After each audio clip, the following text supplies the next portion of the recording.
Welcome to NTD News Today. I'm Kevin Hogan. Let's take a look at our top stories.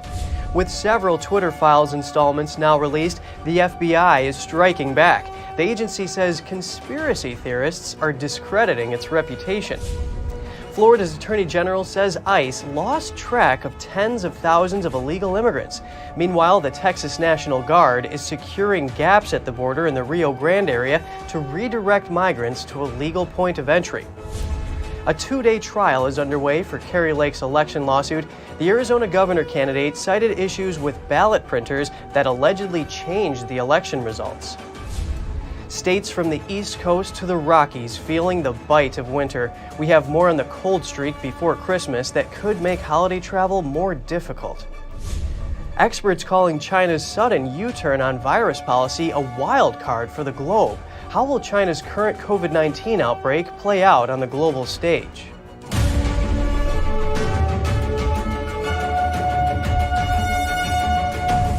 The FBI responded to the Twitter Files releases that appear to show the FBI having worked closely with the social media company. They allege that conspiracy theorists are trying to discredit the Bureau. NTD's Daniel Monahan has more. The agency writes that the correspondence between the FBI and Twitter show nothing more than traditional and long-standing federal government and private sector engagements. The FBI statement did not elaborate on who it considers conspiracy theorists. Since early December, Musk has released files to several independent journalists. At a Senate committee hearing in November, Senator Rand Paul asked FBI Director Christopher Wray whether Facebook or any other social media company is supplying them with private messages or data on American users that is not compelled by the government or the FBI. After a long pause, Wray responded. Not compelled. In other words, not in response to legal process. No warrant, no subpoena. They're just supplying you information on their users. I don't believe so, but I can't sit here and be sure of that as I sit here. Paul continued to press Wray on whether the FBI gets tips and leads from social media companies that includes private messages. However, Wray refused to give a direct answer. But many of us are alarmed that you're getting this information that are private communications between people because it is against the law.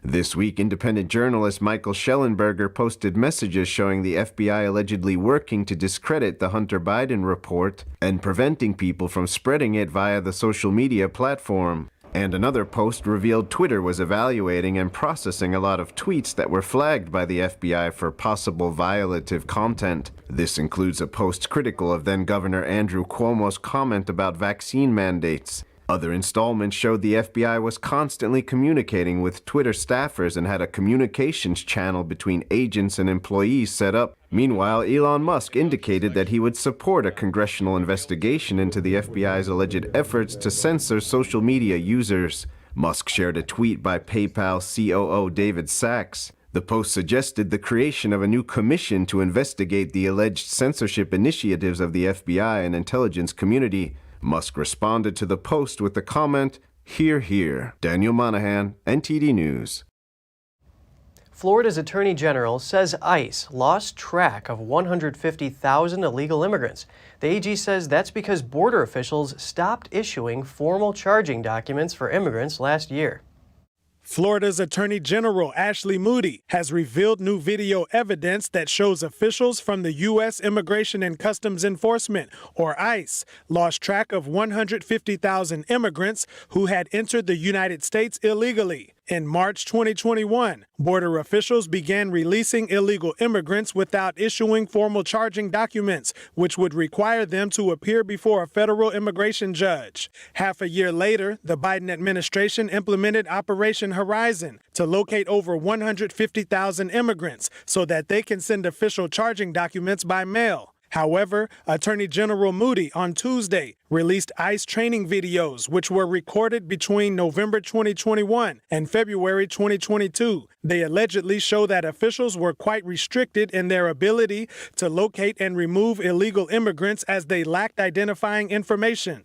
An official in one of the training videos says, Operation Horizon, the background on this, over the summer, we had well over 150,000 folks come in. They were issued a piece of paper that said, find somebody in ICE, and that was pretty much it. There was no processing. I know this isn't something that you guys asked for, and I can assure you that no one in the criminal alien program asked for it either. Meanwhile, Republican Representative Tony Gonzalez on Wednesday commented on this video of a processing facility on the U.S.-Mexico border, which he sent to Fox News. The congressman said, I'd been to that processing center many times, but I've never seen it that bad. And Texas National Guard members deployed by the state to El Paso used razor wire on Tuesday to secure a gap in the border fence along a bank of the Rio Grande. The spot has become a popular crossing point for immigrants illegally crossing into the U.S. So as you can see here, basically, we've secured the border using the use of Humvees,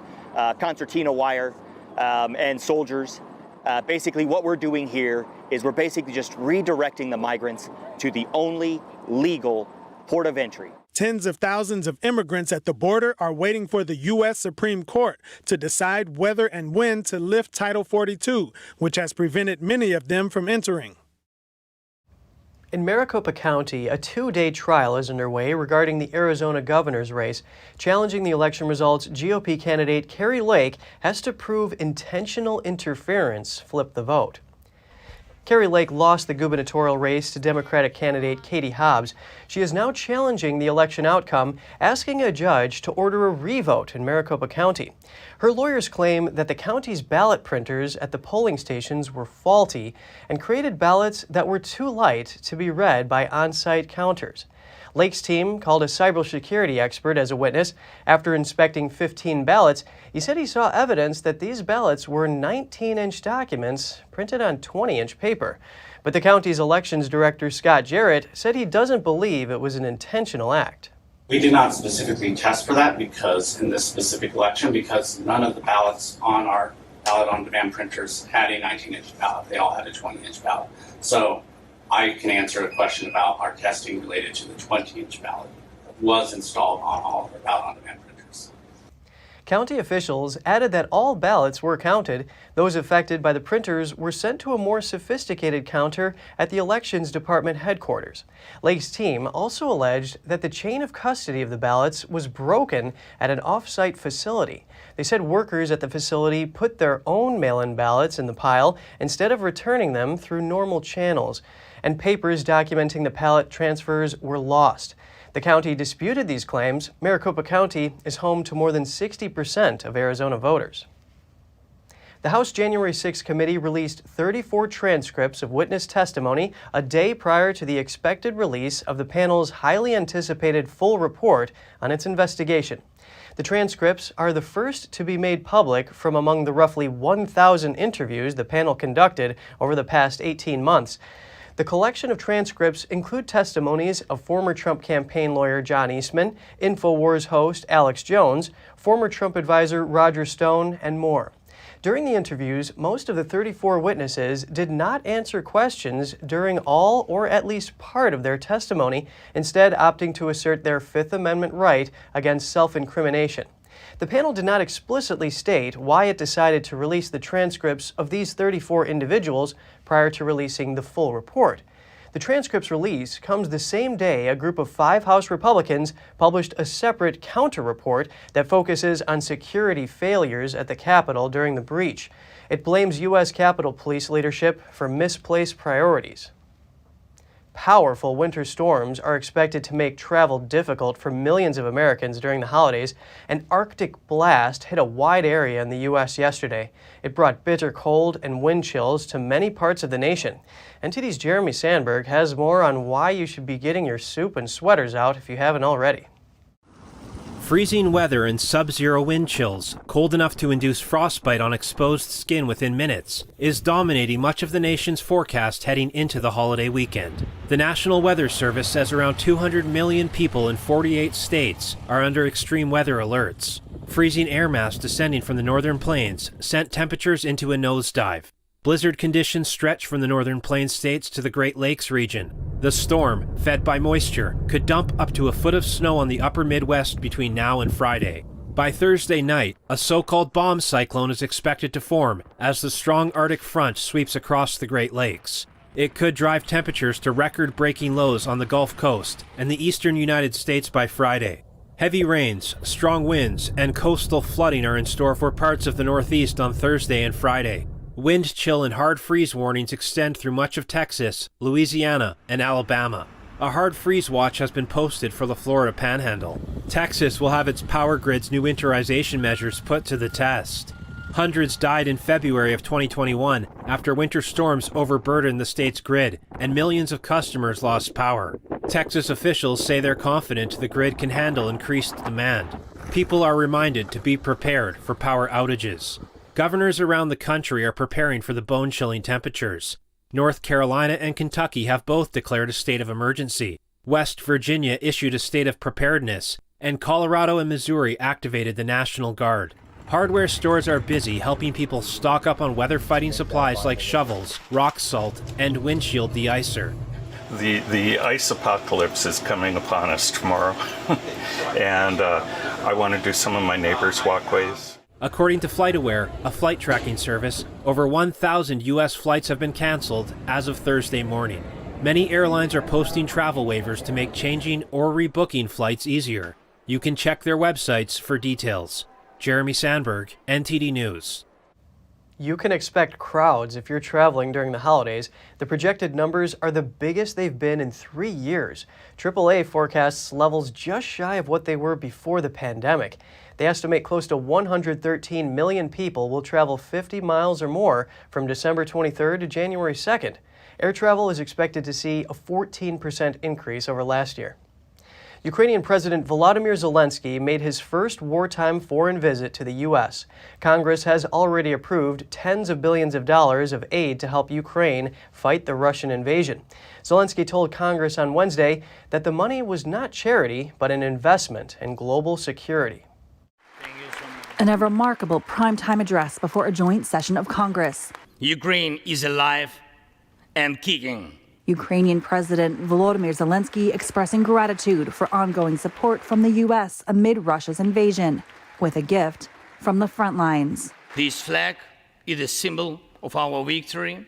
In this war, we stand, we fight, and we will win because we are united. Ukraine, America, and the entire free world. And reminding Americans the fight for democratic values is not Ukraine's alone. Ukrainian courage and American resolve must guarantee the future of our common freedom, the freedom of people who stand for their values. The momentous speech on the heels of an historic White House visit, where President Joe Biden committed to an additional $1.8 billion in security assistance, including a new Patriot surface-to-air missile defense system. The Patriot battery will be another critical asset for Ukraine as it defends itself against Russian aggression. Zelenskyy's visit comes as Russia mounts unrelenting attacks on Ukraine's critical infrastructure. Russia is using winter as a weapon, freezing people, starving people, cutting them off from one another. The leaders uniting in a symbolic rebuke of Russian President Vladimir Putin, with the hopes a continued alliance will ultimately turn the tide and bring an end to the war. We will stay with you for as long as it takes. Congresswoman Lauren Boebert was in D.C. last night for the visit of Ukrainian President Volodymyr Zelenskyy. She uploaded a video of her thoughts about his address on Twitter. It went viral and has already reached nearly 1 million people since yesterday evening. The people of Ukraine are suffering. The war is deadly and horrific, and the carnage has not stopped. Sadly, what I didn't hear tonight was a clear explanation of where the first $50 billion we sent to support their efforts went. Until Congress receives a full audit on where our money has already gone, I will not support sending additional money to this war. Representative Boebert continued with a comparison between Ukraine President Volodymyr Zelenskyy and U.S. President Joe Biden. She remarked that she understands that Zelenskyy is working to protect his country's borders and his people. However, she says it is her wish that the U.S. Commander-in-Chief do the same right here at home. She called on him to secure the U.S. southern border and to protect the people of the United States. The Kremlin says that U.S. supplies of Patriot missile systems to Ukraine will not contribute to settling the conflict between Moscow and Kyiv. The Kremlin also said the Patriot missiles will not prevent Russia from achieving its goals. The missile systems gift was announced during Ukrainian President Volodymyr Zelensky's visit to Washington on Wednesday. A U.S. State Department spokesperson says the missile defense system can bring down approaching cruise missiles, short-range ballistic missiles, and aircraft. In a call with reporters, Kremlin spokesman Dmitry Peskov said there had been no signs of readiness for peace talks during Zelensky's visit. He said this was evidence that the United States was fighting a proxy war with Russia, in his words, to the last Ukrainian. He says neither the U.S. nor Ukraine expressed any willingness to hear Russia's concerns. Peskov also said demilitarization was one of the aims Russia has in Ukraine, and that the U.S. and other countries constantly giving Ukraine weapons doesn't contribute to peace. FTX founder Sam Bankman-Fried is in the U.S. after being extradited from the Bahamas. He will face charges in a case called one of the biggest financial frauds in American history. And a plane reportedly carrying Bankman-Fried was leaving the Bahamas before arriving in Westchester, New York, close to midnight Wednesday. That, while flight was in midair, U.S. Attorney Damian Williams said that Bankman-Fried was in FBI custody and that two of his former associates pled guilty to fraud charges. I'm announcing that the Southern District of New York has filed charges against Caroline Ellison, the former CEO of Alameda Research, and Gary Wong, a co-founder of FTX, in connection with their roles in the frauds that contributed to FTX's collapse. Let me reiterate a call that I made last week. If you participated in misconduct at FTX or Alameda, now is the time to get ahead of it. We are moving quickly, and our patience is not eternal. Bankman-Fried's departure came after he was arrested last week on a U.S. extradition request in the Bahamas. That's where Bankman-Fried lives and where FTX is based. Federal prosecutors in Manhattan have charged him with stealing billions of dollars in FTX customer assets to offset losses at his hedge fund. Bankman-Fried has acknowledged risk management failures at FTX, but has said he does not believe he has criminal liability. And coming up, fired for her stance protecting the unborn, but now she's reveling in her gift from a federal judge. We hear from flight attendant Charlene Carter on what it's like finally having her job back and what she says Americans can do to protect religious freedom around the globe. And high school extracurricular activities help nurture students' passions. A Chicago high school's program does more than that. More in just a moment here on NTD News Today.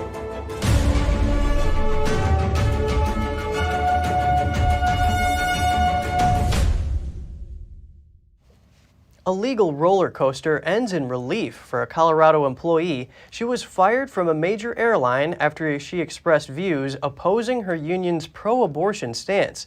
She became a vocal opponent of abortion after terminating a pregnancy when she was 19, leaving her with long-term physical and emotional damage.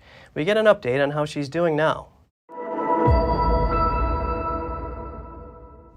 Joining me now is Charlene Carter, a Southwest Airlines flight attendant. It's great to have you on the show today, Charlene. Thank you for having me. I appreciate it. Yes, and Charlene, Christmas is just 3 days away, and you have recently been reinstated to your job at Southwest. How does that feel? Oh my gosh, it's the best Christmas present ever. I'm really excited about getting back to working with my cohorts. That's what we called each other here at Southwest Airlines. It's my I'll be in my 27th year at Southwest. So it's, I obviously I love it. I love the passengers. I love flying. I love everything about, the industry. So I'm really excited. This is the best Christmas present ever. That's just wonderful. And you mentioned you love flying. What is it about flying and being a flight attendant that brings you so much joy, especially seeing everyone travel over the holidays? Well, you get a chance to really travel, obviously, throughout the country, and you get to meet so many different amazing people. There's really a lot of good out there, and it's interesting it's a small world. Like, I have flown on several flights in the past where there's a connection that somebody knows a neighbor or somebody's worked with somebody. It's truly a small community out there in this world, and it's really a wonderful way to connect. And then obviously you're getting to see people, usually go to see family members or, something exciting. Most times it's an exciting adventure for people on the airplane. So it's really neat. That's wonderful. And in the aviation age, the world has gotten a lot smaller. Now, Charlene, over 5 years of legal battles. That's a long time. And yours is a big win for religious liberty. Can you tell us your thoughts on this, whether it's your feelings towards the airline or how you regard being able to keep your religious beliefs as well as your job? Well, I'm really excited about the fact that I get to keep my job, for one. I think everybody should have the freedom to speak on their religious beliefs. For me, I'm a Christian, and I believe in saving babies from abortion.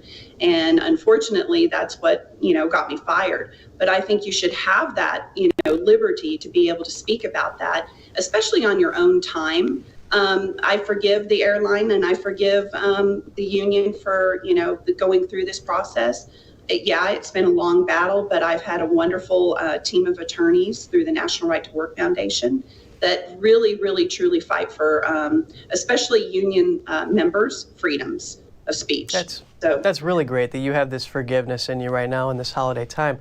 Now, when we zoom out to an international scale, a U.S. commission says autocratic nations, especially in the Middle East, are only pretending to embrace religious freedom just so they can avoid sanctions. As a winner in your battle for your right to believe, do you see any hope for other people in similar situations more broadly?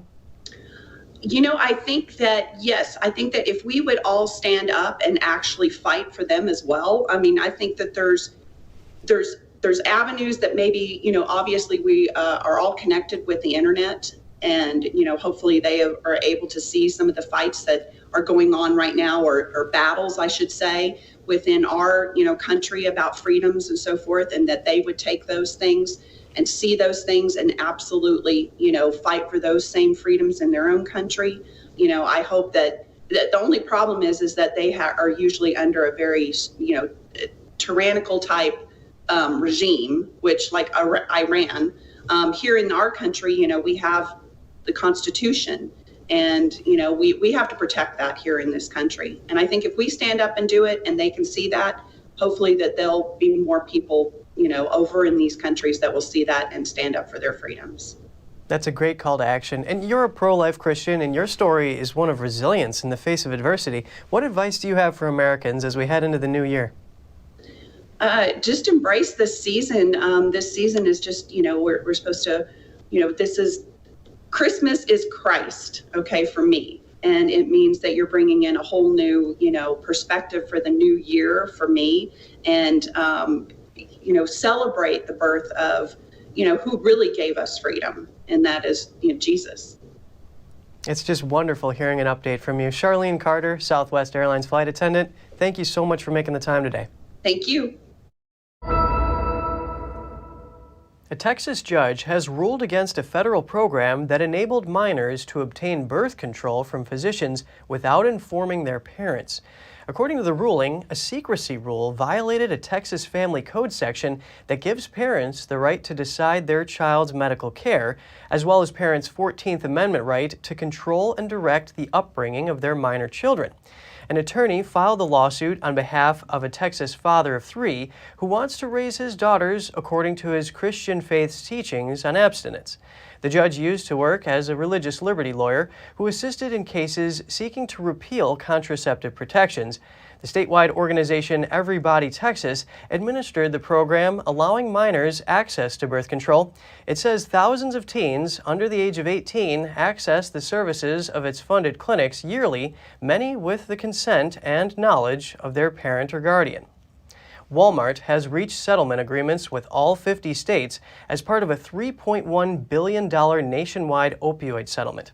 Multiple states' attorneys general accused the retail giant of failing to regulate opioid prescriptions and thereby contributing to the nationwide opioid crisis. The settlement will also include broad court-ordered requirements Walmart must comply with, such as robust oversight to prevent fraudulent prescriptions and to flag suspicious prescriptions. Walmart said the settlements will provide significant aid to communities across the country in the fight against the opioid crisis. The company added it strongly disputes the allegations and that the settlements did not include any admission of liability. Many high school students participate in STEM programs to gain hands-on experience, but a group of students at a Chicago high school is getting more than experience. They're getting a foot in the door of an emerging industry. Let's take a look. Ajane Lurie flies and flips a drone skillfully with her phone. She's a senior and a member of Chicago's Corliss High School's commercial drone license program. It's the first of its kind in high schools in the country. The program teaches students about drone flying and the knowledge to obtain an FAA commercial drone license. Instructor Brandon Parks says teaching commercial drone flying is no small feat. Teaching the kids who have never even driven a car, for some of those students, read a roadmap or had to read a roadmap, especially when you have Google Maps, is very difficult. Reading a sectional chart or a roadmap for the sky is the key to flying a drone legally and safely. For the untrained eyes, geographical and man-made obstacles and flying boundaries on the chart are hard to understand. Vincent Smith enjoys flying a drone but says the study process was grueling. I'm not good with directions, so the sectional charts was terrible. To simplify learning, Mr. Park created a runway in the classroom and had the students act like a drone to understand flying a drone in wind conditions and obstacles. Once we did that, things start falling into place. The program has produced 5 students with commercial licenses in fewer than 2 years since its inception. That's 1 out of 3 students who participated in the program. Ajane Lurie already has plans for her commercial drone license. I want to use my drone license just to make more money commercially while in college. Jonathan Turner wants to major in computer engineering, artificial intelligence, and drones. He sees the benefit of combining the technologies. So I want to use those majors and the drones to further develop technology. It took Ivory Nola Scott 2 attempts to pass the license test, but the first failure taught him an invaluable lesson. When I failed the test by 1 question, I was devastated. I came outside to my fellow colleagues and I devastated them. Their confidence plummeted because I was the first one to go and I had failed by that close. I had to regather myself, find the will within myself, and go at it again. You had to find a way around the obstacle because there's prosperity on the other side. According to Precedent's research, the global commercial drone market will grow from $24 billion in 2022 to $504 billion by 2030. Corliss's drone program is at the forefront of building a talent pipeline for the huge market. We know that the tech industry is growing. There are jobs out there that we don't even know about yet. We're positioning our students right where they would be able to really be part of shaping the industry to come. The program also teaches maintenance and repair of drones so that the students are well-rounded. The program is expected to more than double in the coming year. Reporting by Angela Moy, Chicago. The Air Force has temporarily grounded its fleet of nuclear-capable B-2 Spirit bombers. That's after an in-flight malfunction earlier this month. On December 10th, a B-2 had to make an emergency landing and was damaged on the runway at Whiteman Air Force Base in Missouri. No one was hurt, and there were no munitions on the aircraft. Officials say the bombers can still be flown if the president orders it to fulfill mission requirements. It's not yet clear how long the fleet will be grounded. NASA is ending one of its missions on Mars. The space agency's InSight Landers mission has come to an end. Mission managers declared its ending Wednesday after the stationary lander failed to respond to mission control. InSight first landed on Mars in 2018. It spent nearly 1,500 days on the surface and made groundbreaking discoveries about the red planet's mysterious interior. The lander was designed only to last for 2 years, but it actually lasted 4. Scientists believe dust accumulated on the lander's solar panels, which caused a decline in its power source. And just ahead, fever drugs are out of stock in China. A U-turn in the country's COVID-19 policy catches drug makers off guard. And a serial killer known as the Serpent is to be released in Nepal. He is the murderer of over 20 tourists, including a U.S. citizen. We'll have the details soon when we return.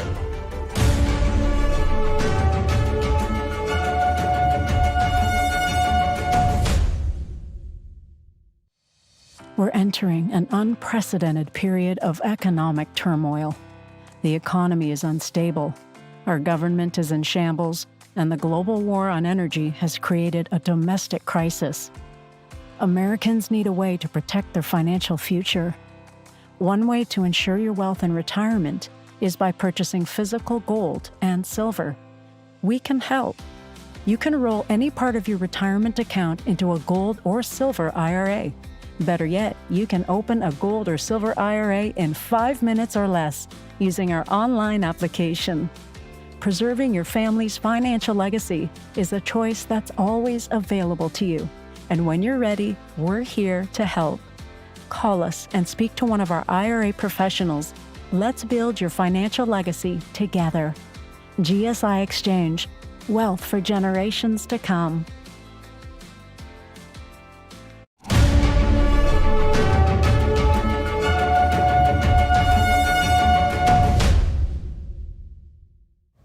Welcome back. The COVID outbreak in China is spiraling out of control. The healthcare system is overwhelmed and mortuaries are working around the clock. Here's NTD's Tiffany Meyer.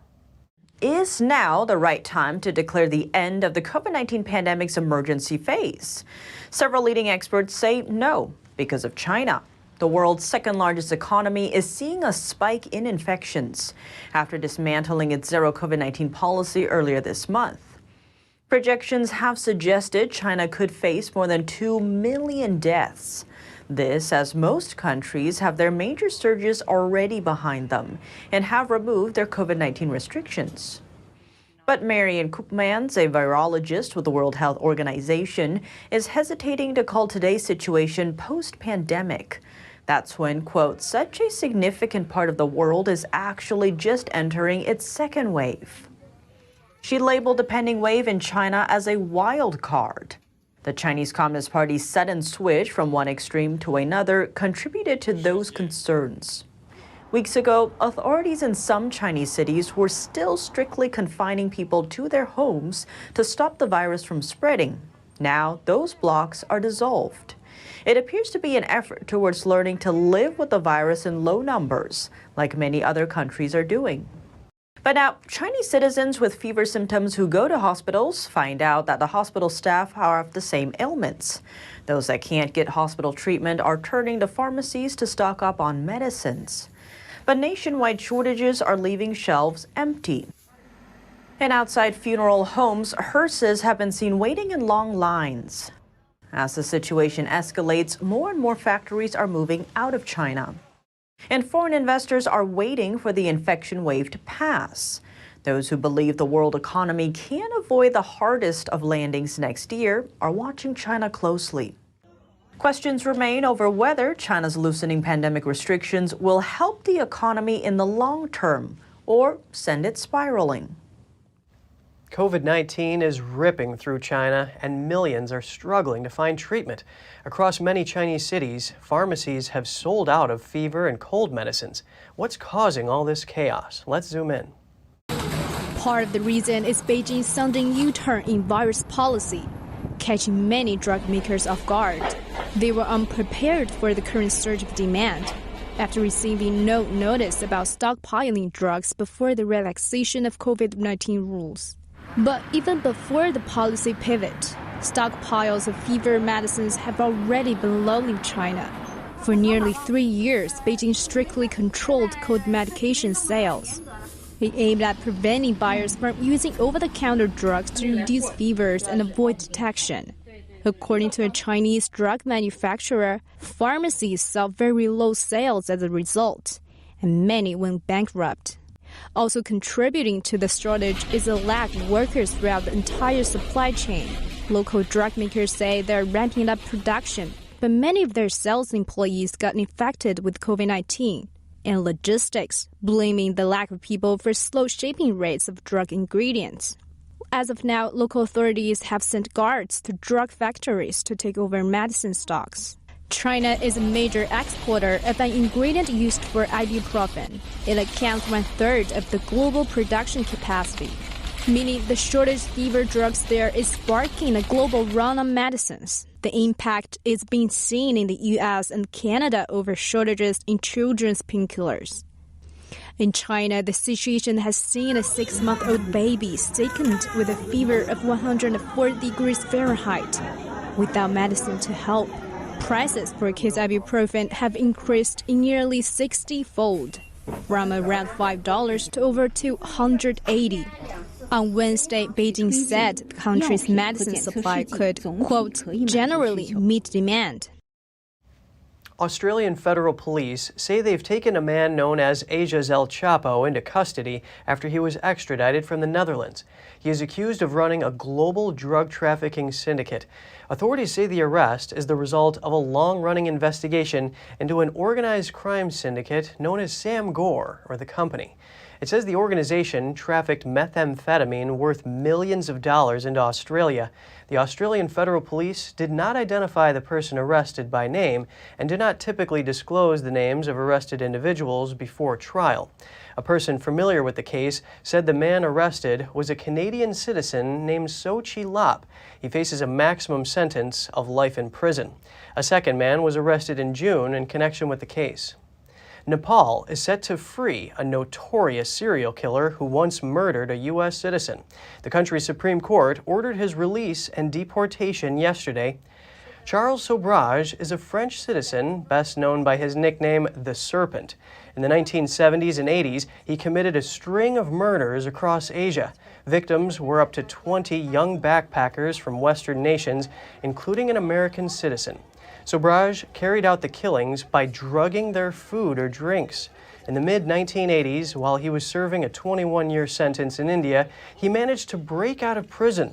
He was later caught and held in the same jail until 1997. Sobrage went back to France after he was released from India. He was again arrested in 2003 at a casino in Kathmandu, the capital of Nepal, and he has been jailed there ever since. In 2021, the BBC and Netflix co-produced a TV series featuring his crimes titled The Serpent. And if you have any news tips or feedback for the show, don't hesitate to email us at news.today@ntd.com. And coming up, Russia is looking to the east to sell its oil, this as Europe gives Putin the cold shoulder due to the war in Ukraine.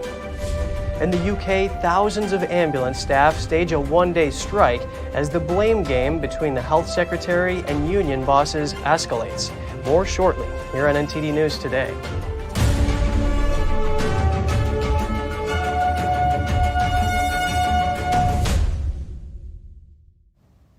Russian President Vladimir Putin oversaw the launch of a major new Siberian gas field on Wednesday. It aims to drive a planned surge in supply to China.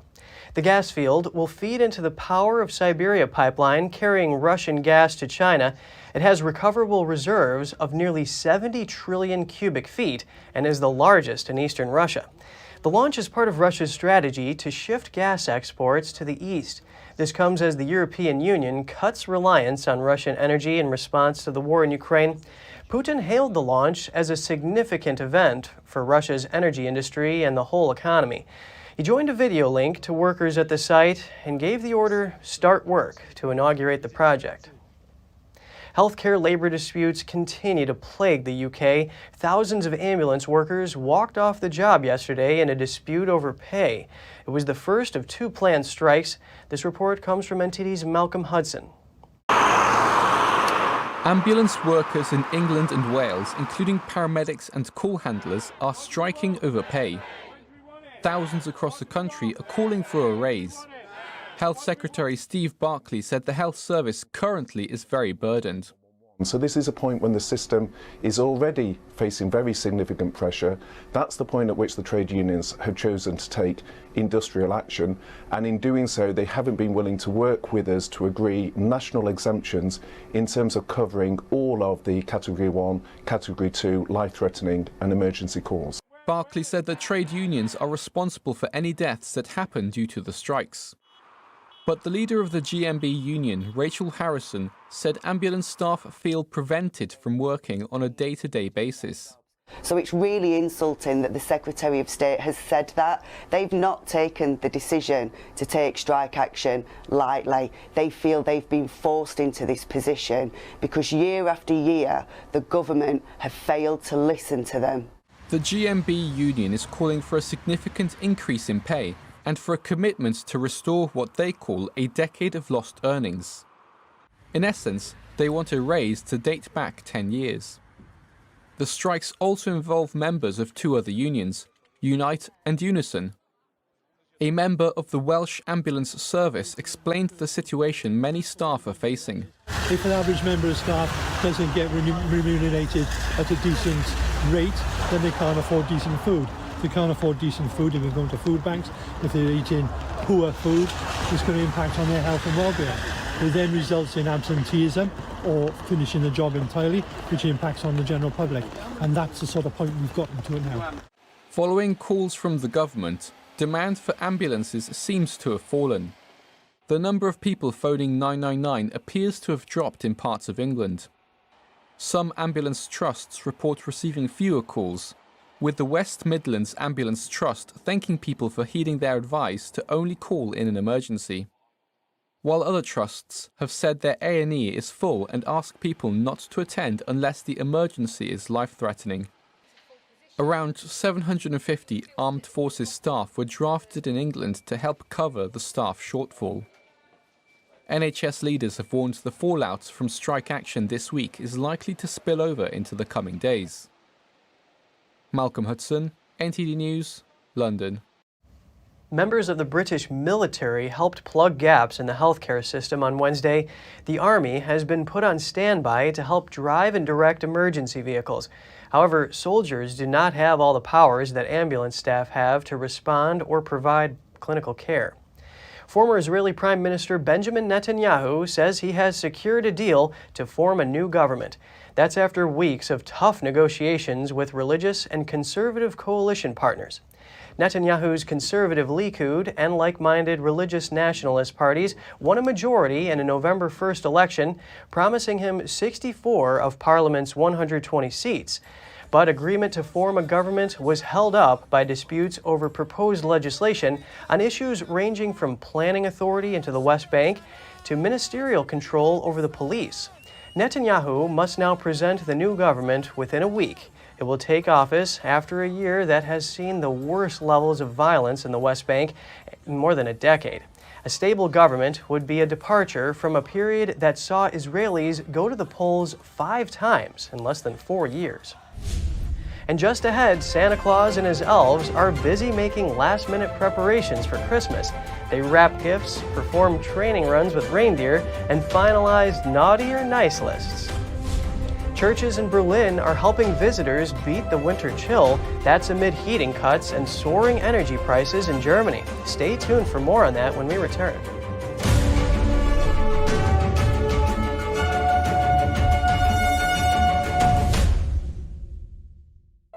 The Fixture Pioneer, CGM. Professional AI intelligent fixtures. All-round integration of 4 systems. High precision, high durability, high quality. 2-micrometer repetition accuracy. More than 80 patent certificates. ISO 9001 approved. Precision clamping to meet your every need. CGM has it all. Pride of Taiwan, CGM.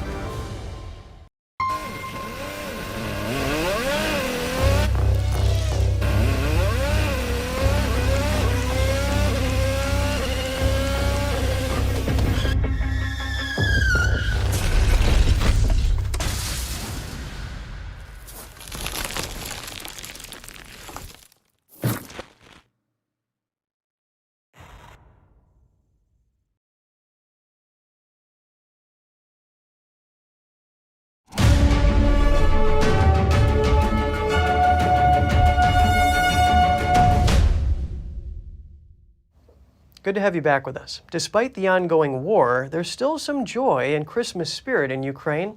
This week, police brought holiday gifts to children in the eastern part of the country. A police unit visited 2 villages in the Donetsk region. Most of the houses there were emptied out as civilians fled the region, but some families with children decided to stay. A man in a St. Nicholas costume led the celebration. Police handed out gift boxes to kids and teens with sweets, toys, sportswear, and first aid kits inside. The legend of St. Nicholas in Ukraine is similar to that of Santa Claus. On this day, well-behaved children are rewarded with gifts hidden under their pillows and in their shoes.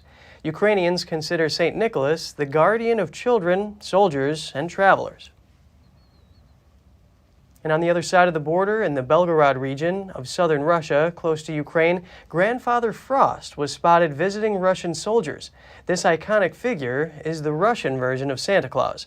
Footage shows a costumed man standing on an armored personnel carrier waving to people. He then trekked through a snowy forest to take a bag of oranges to a group of uniformed men. Calling these soldiers defenders, the man said the oranges should remind them to spend the new year at home with their families. Like some other areas of southern Russia and Belgorod, fuel and ammunition depots have remained targets of bombing.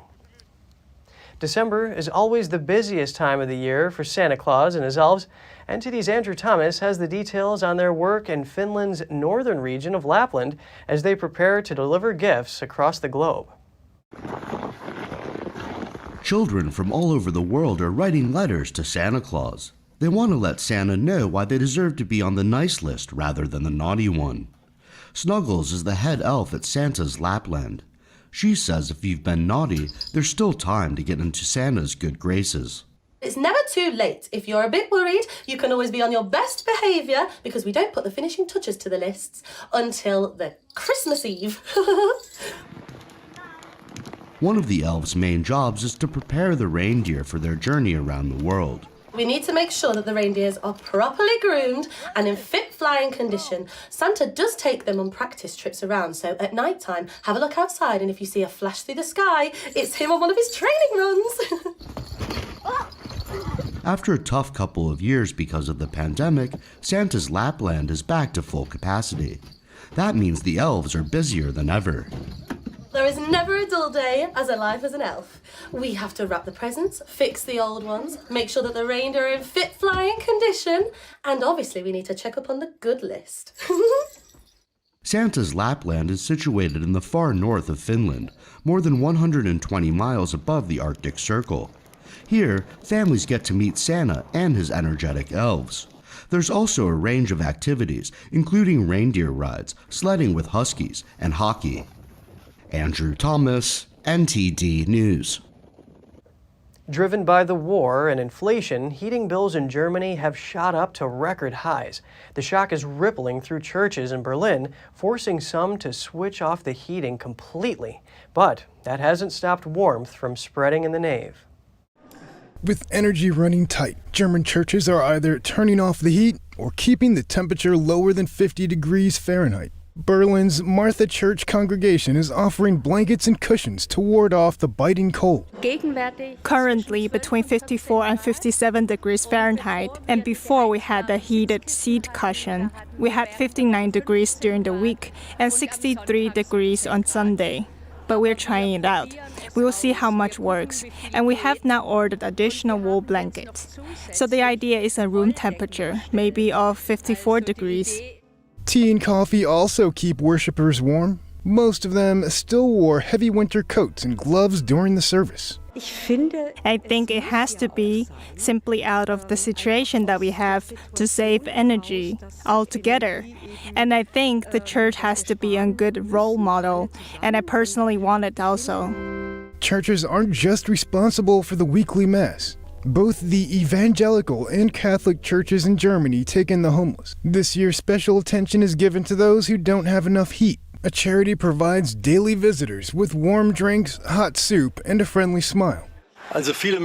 So many people in Berlin, but also elsewhere, have so little money that they turn off the heating in their apartment or only turn it on for a few hours at a time. And that's where it's particularly important that during the day there are also places in this city where you can stay in the warmth. As temperatures stay low and costs rise, more people are expected to visit the shelter in the coming months. In the holy city of Jerusalem, Santa arrived in a different way to spread holiday cheer. He wasn't sitting on a reindeer sleigh, but on the back of a camel. A man in Santa's costume strolled through the streets of the old city, bringing joy and wishes to local residents. This white-bearded elf also handed out trees offered by the city's government. The tradition in Jerusalem has been going on for several years. This year, Santa was also accompanied by U.S. Ambassador to Israel, Thomas Nides, and he called for peace on earth. Jerusalem is a holy site for Muslims, Jews, and Christians, and tens of thousands of pilgrims visit each year. Israel's tourism ministry says they expect hundreds of thousands of tourists to flock in this year following a 2-year shutdown over COVID-19. And just ahead, Hollywood celebrates named the best Christmas present they've ever given.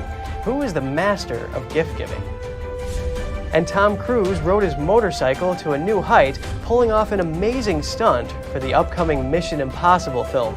We'll be right back with the story here on NTD News.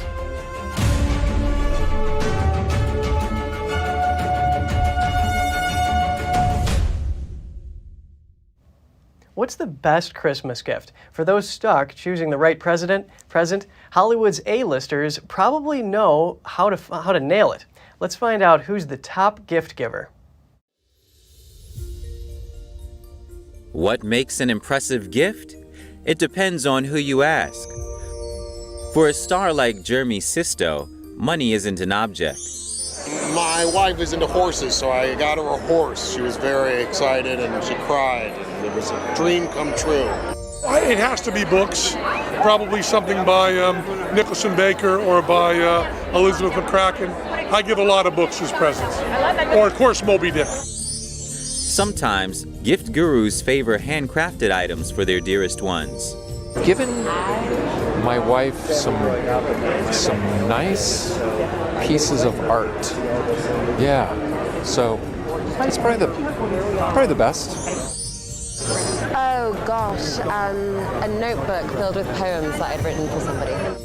I think honestly it was last year, and I was just talking about this today that I'm not going to be able to match last year's gifts because I had everybody's astrology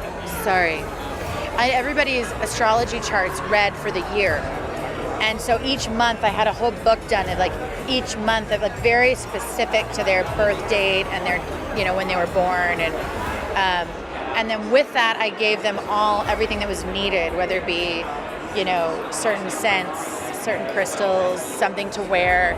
So I it was a very caring gift. More and more Hollywood stars, despite their busy schedules, emphasize the value of quality time with family and friends. I've taken my family on some pretty cool holidays, and my mum talks about it all the time. She doesn't want things, she wants experiences. And we've had a ton of wonderful trips. Last year we were in Europe on a ski trip with my kids and being able to ski with my kids and have an activity that we all did together with equal enjoyment was pretty special. Love. Lots of love, because if I start placing a value on the things that I've given to people, then somebody might feel slighted. So the best thing you can give people is love, kindness, and a little of your time, and I try to do that. My family, we're big on trips. We give each other. For me, I tend to not give gifts. I give them experiences. That's our sort of love language in my family. So I made Dad a golf trip to Ireland. My kid doesn't want presents anymore. He wants, for him, he only wants donation to, whatever it is, some organization for peace or for environmental issues and stuff. So we pick one together, depending each year on which one we decide to pick. So usually that's the gift my son wants. I had a good friend who told me that they wanted the gift of my time. So I realized that I was very busy. So every month we would go to a beautiful lunch for every month for a year, and grew closer, and our friendship was strengthened, and it was probably the most precious gift that I've ever been given, because by her asking for that, I was enhanced as well. After all, the best gifts come from the heart. Mission Impossible? No stunt seems impossible for actor Tom Cruise. He was riding a motorcycle to new heights in the new behind-the-scenes video for the upcoming Mission Impossible installment. Whatever you do, don't tell Tom Cruise to go jump off a cliff, because he will. This is far and away the most dangerous thing we've ever attempted. Yeah, bet you say that every Mission Impossible. But is he really going to drive a motorcycle? Off a mountain? Oh, yes, he did. Always wear my earplugs so I don't hear myself scream. His fans are screaming about how insane this is. After riding the bike off a Norwegian mountain, he eventually opened his parachute. And though he nailed it on his first take, Tom didn't stop. 6 times today. Crews can add this latest stunt to hanging off a plane during takeoff.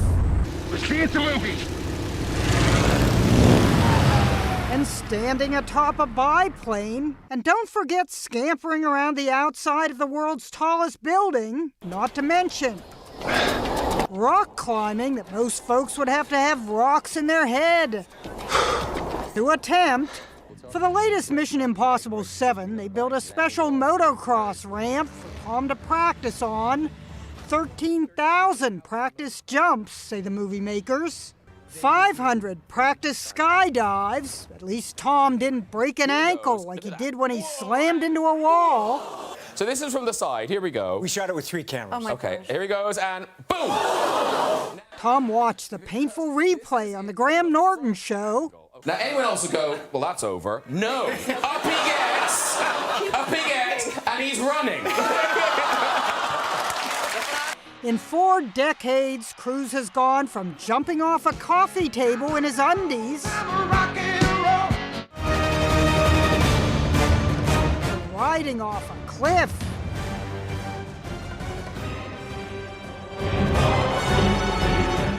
We'll see some movies. That's all for today's program. We're really glad to have you with us. Please send us an email if you'd like to tell us something. We're going to put it on screen. For podcasters, that's news.today@ntd.com. I'm Kevin Hogan, NTD News, New York City.